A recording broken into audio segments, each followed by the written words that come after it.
প্রচন্ড গরম, রাতে ঠিকমতো ঘুম আসা যায় না। আর সকালে যখনই ঘুম আসে তখনই মাথায় চিন্তা কাজ করে, আমি একজন গৃহিণী, আমাকে কাজ করতে হবে, কারণ গ্যাস চলে যাবে, রান্নাটা আগেই করে নিতে হবে। প্রথম বিষয়টা খারাপ লাগতো, তবে এখন ইউজ টু হয়ে গেছি। আসসালামু আলাইকুম। আমার ইউটিউব চ্যানেল আমি সুগৃহিণীতে সবাইকে ওয়েলকাম করছি। সকালে খুব ভোরে তো ওঠাই হয়েছে, নামাজটা শেষ করে তারপরে ঝটপট রান্নার কাজে কিন্তু অলরেডি অনেকটাই হয়ে গেছে। আর রান্নার পাশাপাশি কিন্তু আমি আমার গাছের পানি দেওয়া, তারপর টেবিল ক্লিনিং করা, আর এদিকে আমার রাগী বাচ্চাটা দাঁড়িয়ে আছে, কারণ তার এখানে অনেক খেলনা টেলনা নিয়ে সে বসেছিল, আমি সেগুলো সরিয়ে পরিষ্কার করতেছিলাম, যার কারণে সে খুবই রাগ করেছে। তো এখানে সে তারপরও তার কিছু আবার রেখে দিয়েছে, এগুলো একেবারেই দিবে না। পরে বললাম ঠিক আছে, এগুলো দিয়ে তুমি খেলা করো, মানে সেও আমার সাথে সাথে রান্না বান্না করতেছে। আমি যখন রান্না করি তারও ইচ্ছে করে রান্না করতে, রুটি বানাতে গেলে তারও ইচ্ছে করে রুটি বানাতে, এই হচ্ছে তার ব্যাপার। এদিকে আমার ভাত অলরেডি হয়ে গিয়েছে, আর এটা হচ্ছে কারকোল ভাজি। ফ্রিজে অনেক দিন কারকোলটা ছিল, যার কারণে হলুদ হয়ে গিয়েছিল, আর ভাজি করার পরে এরকম সফট হয়েছে। তবে খেতে খারাপ লাগেনি, পরে ধনিয়া পাতা দিয়েছিলাম, ভালোই লেগেছে। আর এদিকে আমি প্রথমেই কিন্তু আটার একটা ডো করে রেখেছিলাম, পরোটা করব। আর এদিকে হচ্ছে যে মাছ ভুনাটা এখানে করে রেখেছি, ওদিকে ভাজি আর অল্প একটু সবজিও করে নিচ্ছিলাম। সবজিটা অবশ্য আগের দিনের ছিল, সেটা গরম করে নিচ্ছিলাম, আর ভাজিটা ওপর চুলায় করতেছিলাম। এদিকে আমার ভাজিটাও হয়ে গেল। আজকে রান্না বান্না তেমন ডিটেলসে আর কিছু দেখাচ্ছি না, অনেক কাজ করেছি। গরম হলে কি হবে, কাজ তো একজন গৃহিণীর আর কম থাকে না, একের পর এক চলতেই থাকে। আর গরম গরম পরোটা ভাজতেছিলাম, সবাইকে সাথে সাথে দিয়েও দিচ্ছিলাম। এই গরমে আসলে কিছুই ভালো লাগে না সেভাবে, আর আসলে কাজও ভালো লাগে না, খেতেও ভালো লাগে না, তারপরও কিছু করার নেই। এদিকে একদিক দিয়ে আমি পরোটা বানাচ্ছিলাম, অন্য দিক দিয়ে সবাইকে আবার দিয়েও দিচ্ছিলাম। পরোটা গরম গরম না খেলে ভালো লাগে না, যদিও আমরা গৃহিণীরা সেটা কিন্তু গরম গরম খেতে পারি না, আমাদের সব কাজ শেষ করে খেতে গিয়ে দেখি পরোটা ঠান্ডাই হয়ে যায়। তো সমস্যা নেই, ওভেনে ইচ্ছে করলে গরম করে নেব, না হয় এমনি খেয়ে নেব। আসলে নিজের জন্য না, তখন সব সময় করতে ইচ্ছে করে না, তবে মাঝে মাঝে আবার সাজিয়ে গুছিয়ে নিয়েই বসি। তবে এখন যে পরিস্থিতি আর যে দৌড়ের উপর থাকতে হয়, যার কারণে তেমন ভাবে সব সময় হয়ে উঠছে না, তাই বলে কি সব সময় না হোক, মাঝে মাঝে তো হচ্ছে, সেটাই আলহামদুলিল্লাহ। এই পর্যন্ত কে কে আমার ভিডিও দেখছেন সেটা তো আমি জানি না, যারা দেখতেছেন অবশ্যই একটা লাইক দিয়ে কন্টিনিউ করেন, আর যারা এই কাজটি করে দিয়েছেন তাদেরকে জানাই অসংখ্য অসংখ্য ধন্যবাদ। এদিকে আমার বাচ্চারাও খেয়ে নিচ্ছিল ঝটপট করে, তাদেরকে আবার রেডি হতে হবে, স্কুলে যেতে হবে।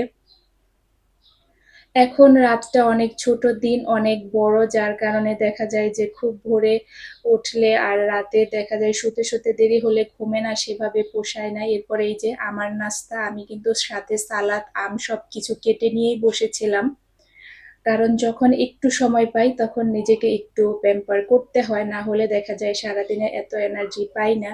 কিন্তু অবশেষে আমি আমার চাটা বানানোর সময় পাইনি। এদিকে আমার ছোট বেবিটা আমার সাথেই আছে, অন্যান্য কাজগুলো করে নিচ্ছিলাম। ঝটপট করে নিলে হয় কি, তাড়াতাড়ি কাজ শেষ হয়ে যায়। আসলে শেষ হলে কি হবে, ছোট ছোট টুকটাক কাজগুলো কিন্তু থেকেই যায়, কারণ সকালে যে সবজি টবজি নিয়ে এসেছিল, তো বেশ অনেকদিন আগে আমি এই সবজি কাঁচামরিচ এনেছিলাম, সেগুলো খাওয়া শেষ। এখন হচ্ছে যে এগুলো ধুয়ে ঝরা দিয়ে রেখেছিলাম, এখন বুটাগুলো ছাড়িয়ে নিচ্ছি। তারপরে হচ্ছে যে এখানে আবার যেগুলো পচা বা লাল সেগুলোকে আলাদা আলাদা করে রাখতেছিলাম, মানে যে দেখাচ্ছিলাম এগুলো লাল, ওগুলো আগে খেয়ে নেব। আর যেগুলো একেবারে ফ্রেশ সেগুলো আলাদা করে রাখবো, একসাথে রাখলে দেখা যায় ওইগুলোর সাথে এগুলো নষ্ট হয়ে যায়, যদি একটা পচা শুরু হয় ওইটার সাথে অন্য আরো কয়েকটাকেই মানে পচে যায়, যার কারণে এইভাবেই আমি করে সব সময় রাখি। এর আগেও একটা ভিডিওতে আপনাদের সাথে আমি শেয়ার করেছিলাম কিভাবে রাখি, আবারও এটা করলাম, কারণ নতুন নতুন অনেক বন্ধু অ্যাড হয়েছে যারা তো আমার পিছনের ভিডিওটা দেখেননি। আজকের ভিডিওতে যারা জানেন না তারা এভাবে রেখে দিতে পারেন, কারণ গরমের মধ্যে সবজি ভালো রাখা একটু টাফ। শীতের মধ্যে যেভাবে রাখুক সেভাবেই ভালো থাকে, গরমের মধ্যে কিন্তু সেটা না, খুব দ্রুত সবকিছু নষ্ট হয়ে যায়। তো এইভাবে নিচে একটা টিস্যু দেই, এরপরে আবার উপরেও আরেকটা টিস্যু দিয়ে তারপরে হচ্ছে যে আমি কাঁচা মরিচগুলো সংরক্ষণ করি। আর এখানে যে মোটা মোটা মরিচগুলো দেখা যাচ্ছে ওগুলো আমার আগের ছিল। আর এই যে লাল আর কিছু ফাটা মরিচ আছে এগুলো দেখা যায় 2-1 দিনে খাওয়া হয়ে যাবে, যার কারণে উপরে রেখে দিলাম। আপনারা কে কিভাবে করেন চাইলে কমেন্টে জানাতে পারেন, জানলে আমার ভালো লাগবে। আর আর নতুন কোনো পরামর্শ থাকলেও কিন্তু সেটা দিতে পারেন। আর কিছু শাক নিয়ে আসা হয়েছিল সেগুলো আমি কেটে রেখেছি, আর এদিকে হচ্ছে উস্তাটাও কেটে রাখবো। এদিকে কিন্তু চুলায় আমার তখন হচ্ছে যে এটা 2:30-3টার দিকে, কারণ 2টার পরে আবার একটু গ্যাস আসে। হচ্ছে আমার নিচের ফ্ল্যাটের আন্টির বেবি হবে, মানে মেয়ের বেবি হবে, যার কারণে তার তরকারিটা আমার এখানে রেখে গিয়েছিল, তাড়াতাড়ি করে হসপিটালে চলে গেছে। আমি সেটা দেখতেছিলাম আর ওই সময়ে আমি কি করব কাজটা, যার কারণে আমি আমার এই শাক তারপর ভাজি এগুলো সাথে সাথে কেটে নিচ্ছিলাম। আসলে বিপদ তো কারো বরে কয়ে আসে না, একজন আরেকজনের সাহায্য না করলে তো চলা যায় না, বলা যায় কখন কার কি বিপদ হয়। আমারও কখনো এরকম প্রবলেম হতে পারে, যার কারণে হচ্ছে যে আমি তার তরকারিটা হচ্ছিল আমার চুলায় আর আমি এদিকে আমার কাটাকাটি গুলো করে নিচ্ছিলাম। ভাজিটা রেখে দিব এখন এভাবেই কেটে, আর হচ্ছে শাকটাও করে রাখবো, নেক্সট ডেতে শাকটা হচ্ছে বাগার দিয়ে নিব, তাহলেই শুধু হয়ে যাবে। আর এই কলমি শাকটা খেতে তো আমার ভালোই লাগে, কলমি শাক, পুঁই শাক, কার কোন শাক খেতে ভালো লাগে অবশ্যই কমেন্টে জানাবেন। আর এভাবে শাকটা করলে সাথে সাথে করলে খেতে ভালো লাগে, তবে সব সময় তো আমরা সেটা সাথে সাথে করতে পারি না সময়, কারণ শাক একটা কাটা বাছার ব্যাপার থাকে, আগে থাকতে করে রাখলেই ভালো হয়। আর একটা তো সমস্যা আছে গ্যাস, যার কারণে হচ্ছে যে আগে আমি এভাবে একটু সিদ্ধ করে ভাপিয়ে রাখি। এরপরে হচ্ছে যে এই যে আমি বিকেল বেলা চা খেতে নিয়েছিলাম, আর সাথে আমার পার্টনার, কারণ সে খুবই কান্না করতেছিল ভাই বোনের সাথে কোচিং এ চলে যাবে। আসলে একা একা থাকে তো, যখন ওরা চলে যায় তখন তারও বাহিরে যেতে খুব ইচ্ছে করে। তো মাঝে মাঝে এখন ইদানিং ওদের সাথে যাওয়ার জন্য বায়না করে, আগে তো বাবার সাথে করতো, এখন যাই বাহিরে যাবে তার সাথে বাহিরে যাওয়ার জন্য খুব বায়না করে। কিন্তু সে চা খুব পছন্দ করে, তাকে চায়ের লোভ দেখিয়ে আজকে আটকিয়ে রেখেছি যে তোমাকে আমি চা খেতে দেবো। তো যেহেতু বলেছি সেহেতু তার জন্য করলাম। এরপরে হচ্ছে রাতের খাবারে ছিল আমাদের এই যে আমি নিহারিটা খুব ভালোভাবে আগে না মাংসের মতো কষিয়ে নিই, এরপরে 7-8টা সিটি দেই, এরপরে আরো অনেকক্ষণ বসিয়ে থাকি, এভাবে দেখা যায় 2.5 থেকে 3 ঘন্টা শুধু জাল করি। এ আমার এইভাবে একদিনেই আমি নিহারিটা কমপ্লিট করে খেয়ে নেই। আসলে অনেক দিন মানে 2-3 দিন রান্না করে রেখে জাল টাল দেওয়া গরমের মধ্যে একটু টাফ, যার কারণে আমি একবারেই এভাবে প্রেসারে করে নিই। আমার মতে এভাবে কি কেউ করেন? যদি করেন চাইলে কমেন্টে জানাতে পারেন। আর এদিকে হচ্ছে যে আমি খোলা জালি পিঠা করব, কিন্তু করতে গিয়ে পরে আমার অনেক বিপদে পড়তে হয়েছে, কারণ গ্যাসটা রাতেও একেবারে কমে গেছে। ওই যে সবাই একটু রান্না টান্না করে রাখে সকালের জন্য।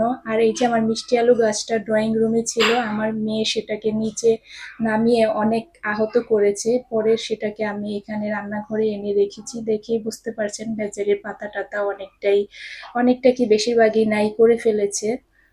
তো কিছু করার নেই, ছোট মানুষ, যার কারণে এখানে আবার এনে রেখেছি। আর এদিকে হচ্ছে যে আমি পিঠাগুলো বানিয়ে নিচ্ছিলাম নিহারি দিয়ে খাবো। নিহারিটা অবশ্য একদিনে শেষ করিনি, নেক্সট ডে তো খেয়েছিলাম। ওইটা হচ্ছে যে রাতে যা খাওয়া হয়েছিল তারপরে আবার রেখে দিয়েছিলাম, পরের দিন আবার রাতে রুটি দিয়ে খেয়েছিলাম। সেটা আমি কয়েকটা আপুর ভিডিওতে মানে দেখার সময় বলতেছিলাম আপু আমি রুটি বানাচ্ছি, ভিডিওতে মানে বলেছিলাম, তো আপু বলেছিল এটা খুব ভালোই। আচ্ছা যাই হোক, এই যে আমি ফ্রাই প্যানে হচ্ছে যে একটু তেল ব্রাশ করে নিচ্ছিলাম। মাটির ইসে তো বানালে সেটা তো পারফেক্ট হয়, যেহেতু আমাদের সেটা নেই তাই বলে তো খাওয়া তো আর হবে না, খেতে তো হবেই, যার কারণে দেখা যায় যে এই যে আমি এভাবে করে নিচ্ছিলাম। গ্যাস কিন্তু একেবারেই কমে গিয়েছিল, যার কারণে না জালি জালি যে একটা ছিদ্র ছিদ্র ভাব সেটা আর সেভাবে হয়নি, অল্প অল্প হয়েছে। তো এরপরে হচ্ছে ডিম নিয়ে আসা হয়েছিল, আমি ডিমগুলো খুব ভালোভাবে ক্লিন করে নিয়েছি। আর আগের যে ডিমগুলো ছিল সেগুলো উঠিয়ে রাখবো, এই উপরে রেখে দেবো, আর এই ডিমগুলো নিচে রাখবো। প্রতিদিনই তো ডিম আসলে ঘরে অনেক লাগে, আর অনেক সময় দেখা যায় যে ছোট বেবি কিছু খেতে চায় না, ম্যাক্সিমাম দিন দেখা যায় ওকে আমার ডিম দিলে একটু খায়, আবার মাঝে মাঝে ডিম দেখলেই দৌড় দেয়, জানি না মাঝে মাঝে কি হয় এই বাচ্চাটার।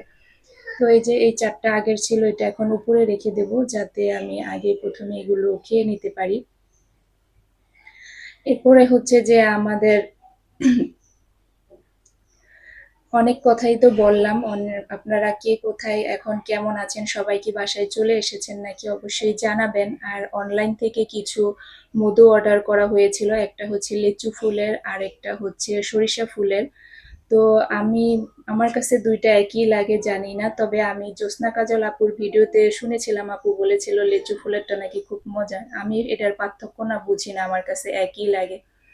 তো ভিডিওতে অনেক কথা বলেছি, ভুল ত্রুটি হলে ক্ষমা সুন্দর দৃষ্টিতে দেখবেন। আর পরবর্তী ভিডিও দেখার আমন্ত্রণ জানিয়ে বিদায় নিচ্ছি। সবাই ভালো থাকেন, ভালো লাগলে লাইক কমেন্ট শেয়ার করতে ভুলবেন না।